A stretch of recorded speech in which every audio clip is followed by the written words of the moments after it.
Good morning, students. Today we are going to start chapter number 3. Why do we need a parliament of civics? And we will discuss part 1 of this chapter. In this video, we will try to understand what is parliament, why do we need parliament, and why should people take decisions, and also we will know about representatives of the people. Parliament is a very important feature of parliamentary system. Parliamentary system, and parliamentary system is very important in democracy, right? Because democracy means the rule of people. As we have discussed, demos plus kratos, it is derived from two words, demos plus kratos. Demos means the people, kratos means the rule. So in this way, democracy is the rule of people. How the people will rule in this form of government? So there are different systems in this democratic government. For example, parliamentary system. It is implemented in India, Britain, etc., in which parliament is there. So what is parliament? So parliament is very important institution is parliamentary system, and parliamentary system is very important system in democratic system, democratic form of government. So there is very close relations between democracy and parliament because it consists of representatives of the people. Who are representatives? We will discuss in this chapter later. But first of all, we should understand that from where parliament comes in the democratic system. Because democracy, most of the democratic governments in the world consist of three organs. What are the three organs? Legislature. Number 2, executive, and number 3, judiciary. These are the three organs of democracy or democratic government. Legislature makes the laws. It makes laws. Law making, the main function of legislature. Executive implements the laws. So implementing the laws is the main function of executive, and interpretation of the laws, this is the main function of judiciary. So today we are going to discuss about legislature. What is legislature? Legislature makes laws.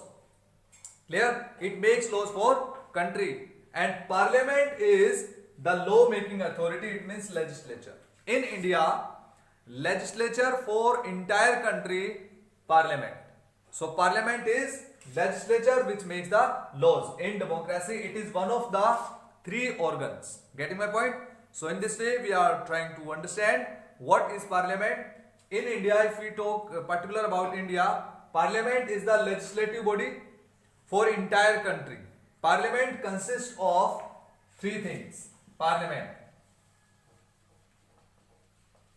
In India, parliament consists of president and two houses, Rajya Sabha and Lok Sabha. Right? So in this way, there are three parts of parliament, president, Rajya Sabha and Lok Sabha. Now we'll discuss chapter with the first topic.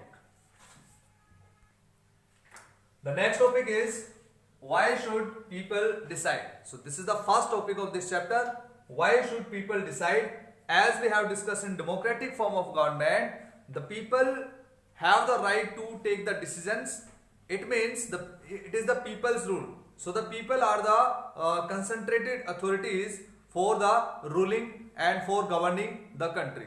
So in this way, why should people decide? If we take the remembrance about the experience during the colonial rule, approximately 100 years under the company rule and approximately 100 years again under the British crown rule, right? So approximately 200 years of colonial rule, we experienced a lot of difficulties under the foreign rules. India got freedom in 1947 on 15th of August, right? 1947.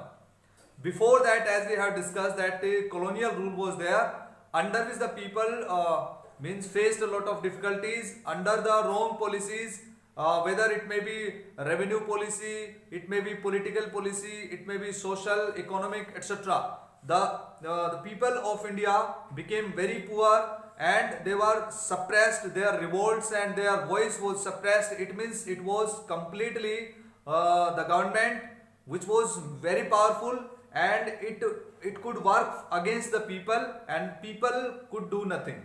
Understand?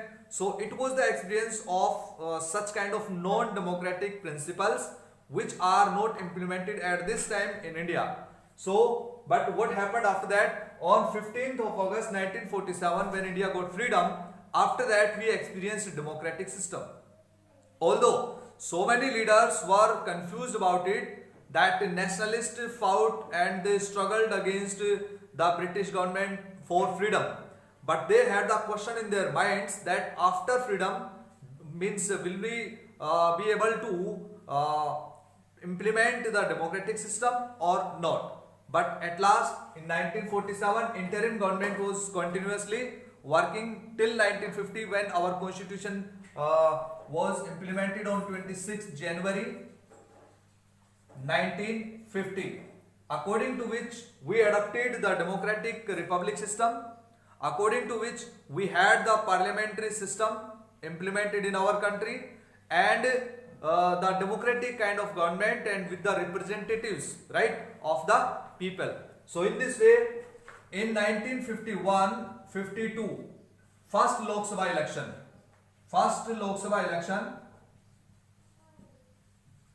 Lok Sabha elections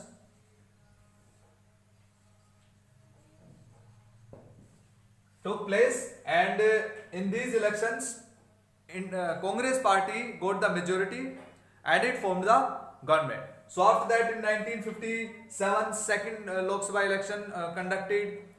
So in this way till now we have experienced of 17 Lok Sabha elections. Understand, we started the journey for Lok Sabha in 1951 and 52, and till now we have the experience of 17 Lok Sabha elections. In 2019 it was 17th Lok Sabha elections conducted in India. So in this way we have the long experience of democracy under the representative system, where parliament is very important in this kind of system. So why should people decide? Because in democracy people's wish is supreme, because this is the government of the people. So the government will work for the welfare of people, in which the people should have the share in participation or in decision making process. Because when we had the colonial government, we did not have the power to involve in the decision making. So decisions were taken against the people, right? And people could do nothing. But after that, when we adopted democratic system, then it is very necessary for the people that they have to take part in the decision making process, and they have to take decisions about themselves, because this is the necessity under the democratic system. I hope that you are understanding. It's very simple thing. Why should people decide?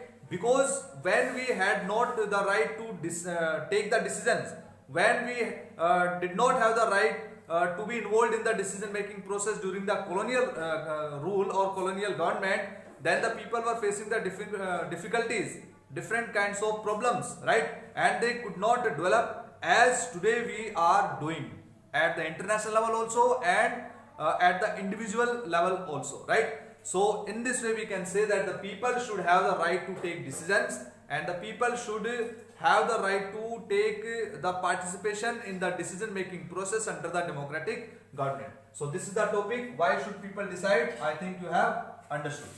Next one is people and their representatives.